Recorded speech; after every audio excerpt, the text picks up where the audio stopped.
gente de dos caras. Pero el creyente, hermanos, mire, influenciado en el Espíritu, siempre anda con la misma todo el tiempo, feliz y contento. Los momentos adversos no se los presenta al hermano. Siempre le presenta la cara de alegría, de gozo, aunque por dentro muchas veces en nosotros hay problemas, pero los problemas, hermanos, no tienen que hacer la diferencia en tu vida espiritual. ¿Cuántos adoramos al Señor? ¿Cuántos creen que un problema puede, hermanos, mire, un problema en tu vida puede, hermanos, apañar el gozo del Espíritu? No lo hace, hermano, no lo hace. Pero cuando andamos por lo que sentimos, sí. Amén.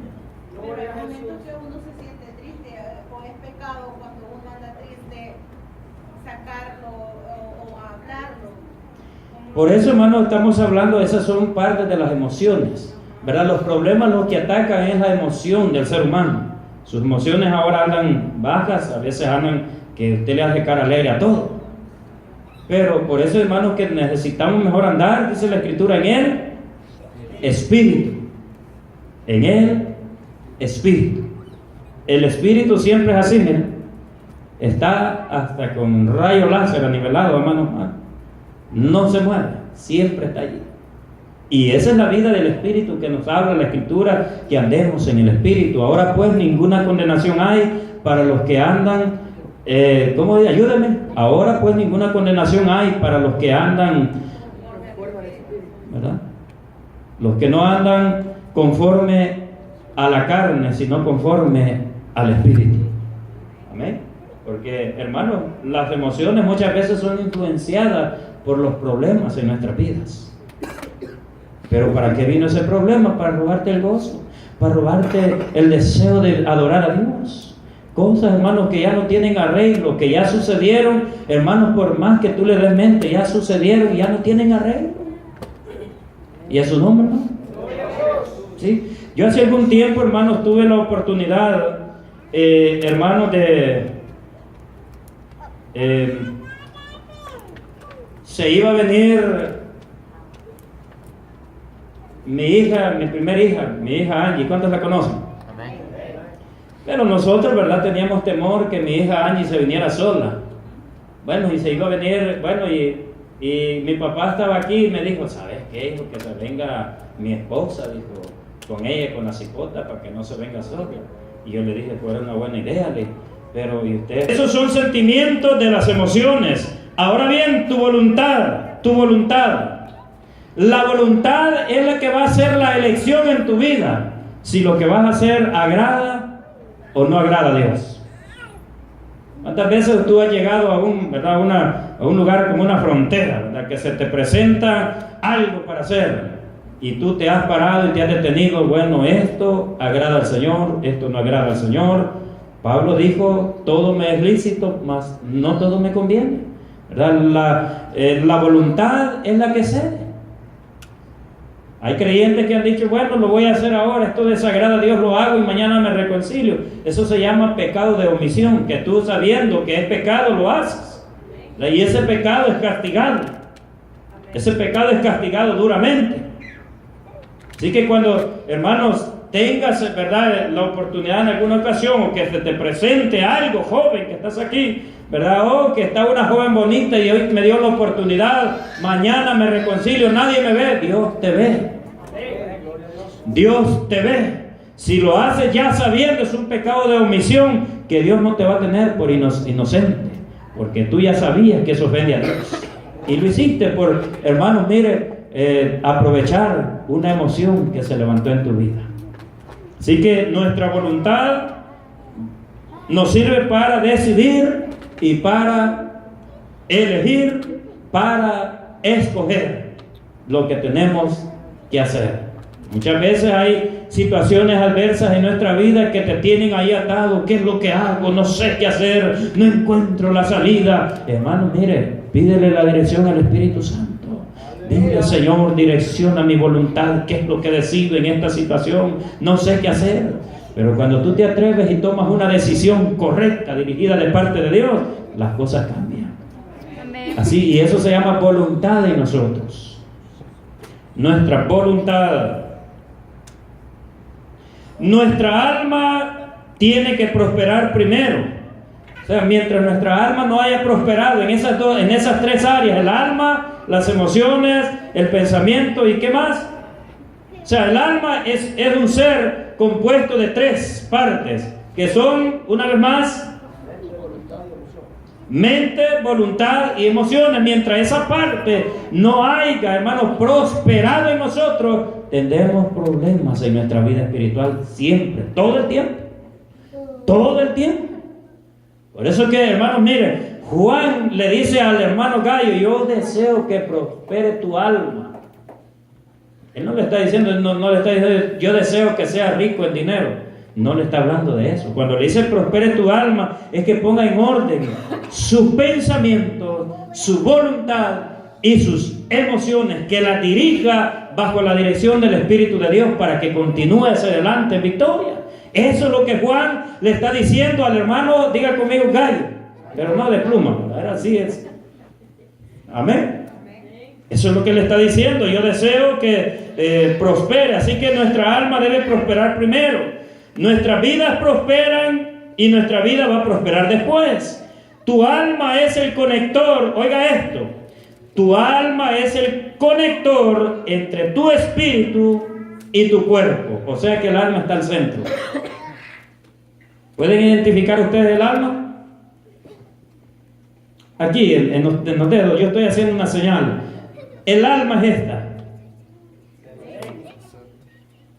Este es el centro, ¿verdad?, del ser humano, el alma. El alma. Y está la carne y aquí está el espíritu, que, hermanos, está conectando en el alma y el alma conecta en el cuerpo. O sea, es un orden de Dios que ha sido dado. Por eso es que lo que Dios hizo cuando vino fue que despertó nuestro espíritu. Nuestro espíritu había sido dormido por el pecado, se había quedado allí, pero Cristo vino y regeneró nuestro espíritu, lo dejó nuevecito. Y Él ahora tiene la fuerza para poder, hermanos, mira, conectar en el alma, poderle dar una señal, poder dirigir el alma y que el alma pueda dirigir el cuerpo también. Pero ese es el problema, que mientras nuestra alma no prospere, nuestro cuerpo seguirá siendo lo mismo. Por eso, mis amados hermanos, es la gran necesidad de nosotros ser gente de compasión, gente, hermanos, que miremos a las demás personas con mucho amor, hermanos, y nos compadezcamos de ellos. Cuando tú ya tienes el conocimiento, tienes que decir, bueno, su alma no ha prosperado todavía, por eso que el cuerpo sigue siendo el mismo. Amén, hermanos. Cuando el alma prospera, el cuerpo se somete. Y a su nombre, hermanos, el cuerpo se somete voluntariamente, ni le tienes que decir nada. Él es influenciado no de afuera, sino de allá adentro. De allá adentro es influenciado. Y le tira una señal al alma y le dice, bueno, tienes que ser así. Tienes que llevarme allá. Quiero que vistas así. Quiero que te pongas esto hoy. Quiero que te pongas así hoy. Él es direccionado por el alma. Y el alma es direccionado por el espíritu. Eso es lo que conecta. Les tengo una pregunta: ¿por qué cuando uno hace algo indebido siente algo en la mente, pero si uno sucumbió en eso, le duele aquí? Mira lo de en medio, el alma. Por ejemplo, yo en ocasiones, yo he hecho algo al espíritu y no haga eso. Tal vez ya me va a quitar esto y lo hago, pero después queda eso que me está golpeando a mí, pero yo siento como que algo... Eso se llama emoción. O sea, la emoción, no podemos pensar nosotros que emoción es solamente estar contento. Las emociones tienen dos maneras de manifestarse, en alegría y en tristeza. Se manifiestan en el alma. Y hermanos, son parte del alma. Por eso lo que usted siente a veces dolor, ¿verdad? Sufrimiento, usted siente algo, una mala noticia, ¿verdad? Que sucedió una tragedia por allá, y usted dice, siente un dolor, o sea, su ser. Todo el dolor que sentimos desde el alma. En el alma, ¿verdad? Y eso afloran en el ser humano como emociones, sentimientos de dolor, de tristeza. Puede haber a veces sentimientos de alegría, sentimientos de gozo. Pero esos sentimientos de alegría y de gozo, más que todo, es cuando el alma ha sido regenerada por el Espíritu, ¿verdad? Sentimos sentimientos de gozo en él, influenciadas del Espíritu en nuestras vidas. Eso es cuando tú vienes aquí, te emocionas y adoras al Señor. Eso no se llama pecado, eso es una bendición, poner nuestro cuerpo a adorar a Dios.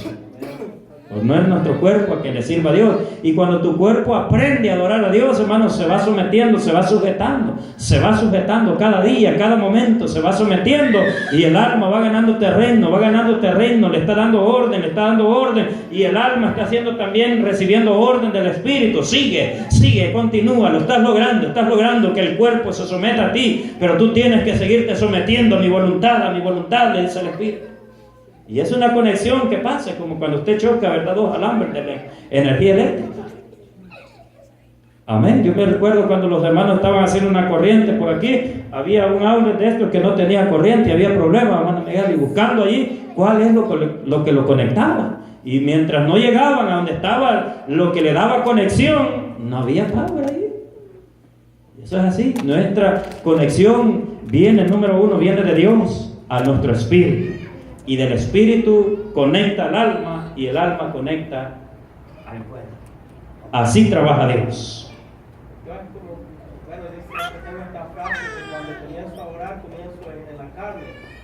Sí, porque su cuerpo es el que usted tiene que poner ahí. Ahora bien, voy a decirle algo. La carne no piensa en levantarse a orar. Es su pensamiento, ¿verdad? O sea, el Espíritu le tiró una señal a su mente: levántate a orar.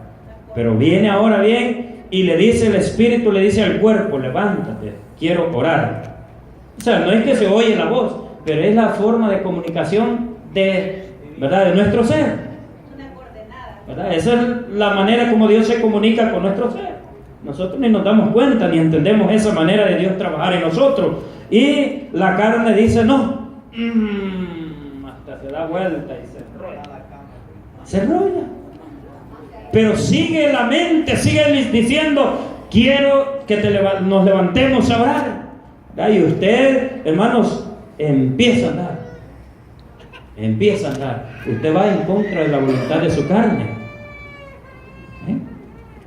Usted va en contra de la voluntad de su carne y somete su carne para orar. Todo creyente eso tiene que lograr, someter la carne para orar. Por eso es que no nos gusta orar, hermano, porque la carne no se somete a la oración. Y a su nombre, hermanos. Así que continuamos. Decíamos que nuestra alma debe prosperar primero y nuestras vidas prosperarán después. Tu alma es el conector entre tu espíritu y tu cuerpo. Yo quisiera que alguien nos lea Hebreos 4:12. Hebreos 4:12. El alma y el espíritu del hombre constituyen el corazón del hombre. Oiga esto: el alma y el espíritu del hombre constituyen el corazón del hombre. Vamos a ir a la segunda carta de Corintios 4:16, hermano Marlon, y alguien que nos lea Hebreos 4:12. Hebreos 4:12. Dice la palabra de Dios: porque la palabra de Dios es viva y eficaz, y más cortante que toda espada de dos filos, y penetra hasta partir el alma y el espíritu, las coyunturas y los tuétanos, y discierne los pensamientos y las intenciones del corazón. Amén. Entendimos ese versículo, ¿verdad? ¿A dónde dice que la palabra trabaja? En el alma y el espíritu. No dice se va hasta partir el cuerpo, la carne, no. Dice que se va y hace, hermanos, muchas veces, mira, cuando la palabra no ha entrado en nosotros, mire, el alma está conectada ahí. O sea, el alma tiene sometida al espíritu a su voluntad. O sea, el alma tiene sometido al espíritu a su voluntad. Es lo que pasa cuando estamos sin convertirnos a Cristo. El espíritu está sometido a la voluntad del alma. Y dice que cuando la palabra llega, dice que hace una separación y corta ese sometimiento que hay, esa unión que hay, y hace una separación. Adoramos al Señor, hermanos. Dice que penetra hasta partir. Vuelvan a leer, hermano. El alma, dice. Porque la palabra de Dios es viva y eficaz, y más espada de dos filos y penetra hasta partir el alma y el espíritu, las coyunturas y los tuétanos, y discierne los pensamientos y las intenciones del corazón. Amén. Discierne los pensamientos. Mire, cuando la palabra, hermano, llega y hace ese trabajo en nuestro interior, en el hombre, bueno, quita ese sometimiento que hay ahora, hermano, direcciona el espíritu del hombre y lo fortalece. Le dice, ya no te vas a dejar dominar de las emociones del alma o a la voluntad de tu alma pecaminosa. Ahora viene y el espíritu empieza a tomar el mando en el ser humano. Eso es cuando el hombre viene a Cristo Jesús. El espíritu empieza a tomar la dirección y el espíritu empieza a someter el alma, y dice que esa obra sigue trabajando y pasa por el alma, y del alma pasa hasta el cuerpo. Dice que se va y se va y hasta los tuétanos de nuestros huesos y todo eso, ¿verdad? Tienen que ser, hermanos, direccionados a la voluntad del Espíritu de Dios en nosotros. Eso lo hace la palabra de Dios en nosotros. Discierne, dice, hasta los pensamientos nuestros. ¿Verdad? Te hace saber esto que estás pensando en algo correcto, muchacho. Adoramos al Señor. Eso es lo que hace la palabra. La eficacia de la palabra es lo que hace en el ser humano. Mientras eso no haya cabida en el corazón del hombre, seguirá siempre dormido todo el tiempo. Amén. Adoramos al Señor, hermano. Amén, hermano. Tengo una pregunta. Y cuando a uno le bautiza el Espíritu Santo, es otro espíritu que Dios deposita en uno. Hermanos, hay algo. El ser humano tiene un espíritu. Es un espíritu. Pero cuando hablamos, hermanos, del espíritu del hombre, no estamos hablando del espíritu de Dios. Está el espíritu de Dios y el espíritu del hombre, que el único que tiene comunión con Dios es el espíritu que Dios puso en nosotros. Es aquello que Dios puso en Adán. Esto, mira, es lo que tenemos de Dios en nosotros. Y es la manera donde Dios se comunica con el hombre. Bueno, cuando ese aliento de vida está en los seres humanos sin Cristo, pero está dormido. Pero lo que hace el Espíritu de Dios viene y lo despierta. Cuando esa palabra entra y corta, hace una división, porque el ser humano estaba totalmente dirigido por su alma. Su alma era un alma totalmente pecaminosa. Hermano, que todavía en nosotros está eso, todavía. Lo único que el Espíritu lo tiene subyugado, lo tiene sometido. Amén. No sé si le contesté. ¿Y el Espíritu Santo es una emoción? No. El Espíritu Santo no es una emoción. El Espíritu Santo es algo que viene a nosotros, hermanos, y trae, hermanos, una regeneración total a nuestro espíritu.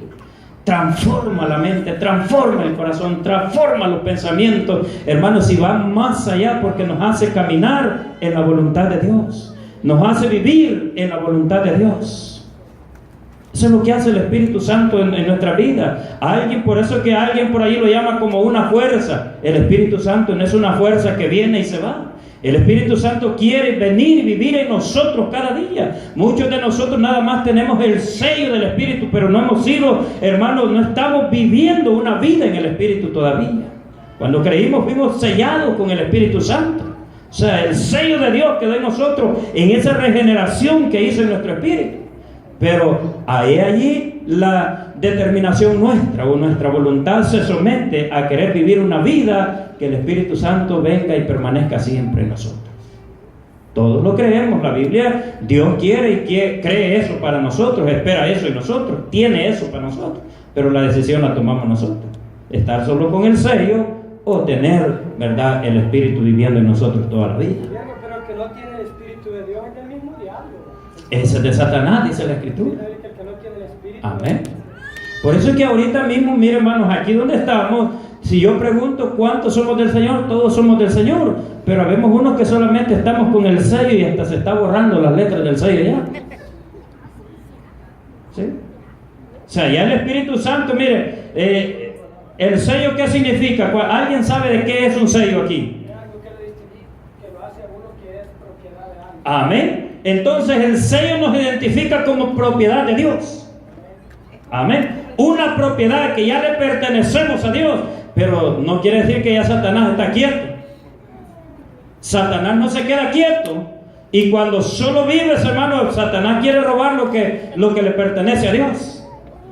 Y he aquí, hermanos, la distinción. Cuando tú vives solo con ese sello, Satanás fácil puede robar lo que no le pertenece. Empieza a marchitar ese sello. De repente, hermano, ya eso desapareció de tu vida, vuelves a ser el mismo. He allí el creyente inteligente dice, bueno, yo necesito algo más. Por eso, hermanos, que Pablo le dice estas palabras a Timoteo: aviva. ¿Cuántos han leído eso? Cuando le dicen estas palabras, el don, él le dice, aviva lo que tienes de Dios en tu vida. Aviva lo que Dios ha puesto en ti. Somos nosotros los llamados de ahí en adelante a trabajar. Yo siempre he dicho esto, hermano, cuando tú le dices, Señor, dame gozo, Dios te da gozo. Pero el mantenerlo está en ti. Dame fe, Señor. Dios quiere que nuestra fe crezca siempre. Pero el mantener esa fe está en ti, porque el enemigo va a venir y te va a atacar queriendo robar, queriéndotelo quitar a cada momento.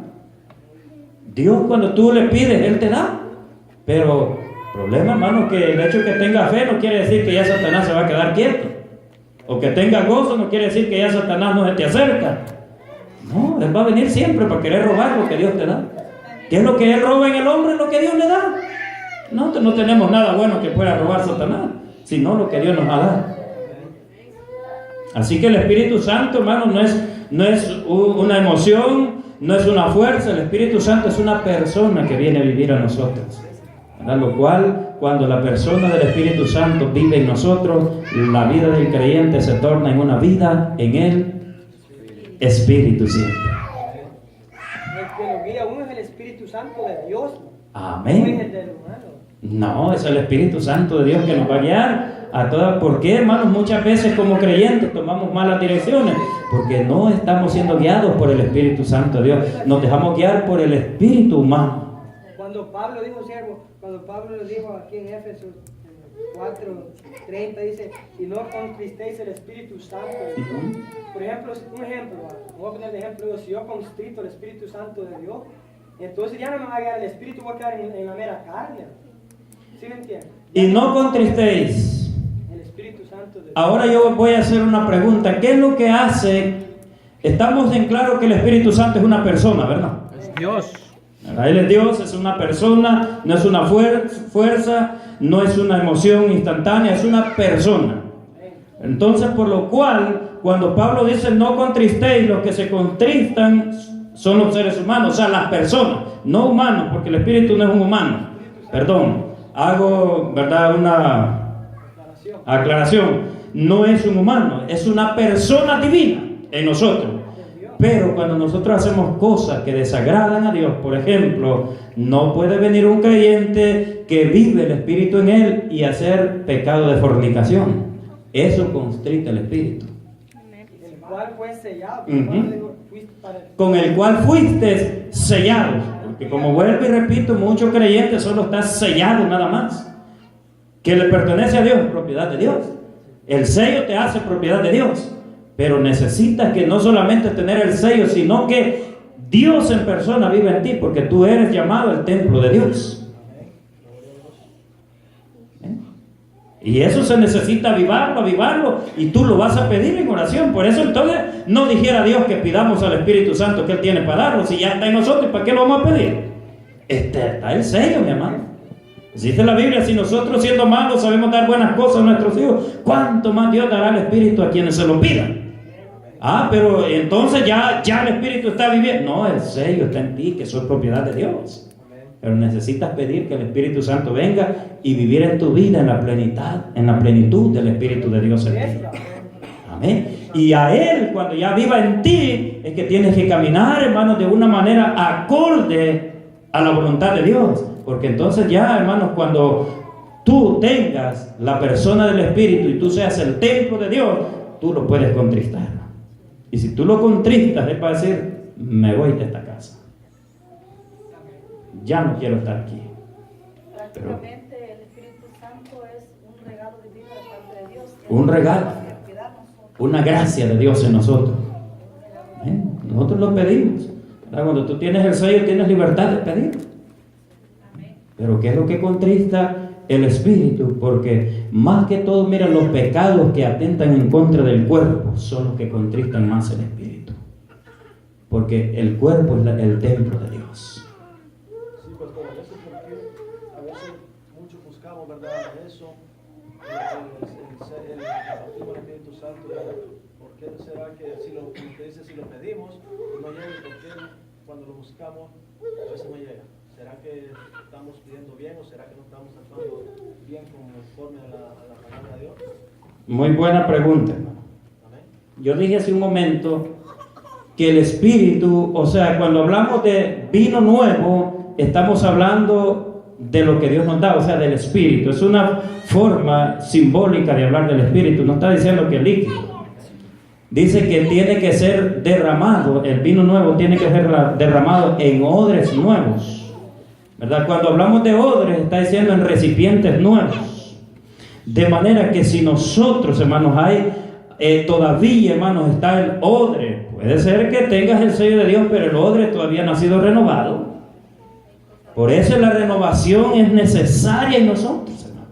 Dios no puede poner vino nuevo en odre viejo, dice, porque de una o de otra manera el vino nuevo va a tirar del odre viejo y va a ser un desperdicio.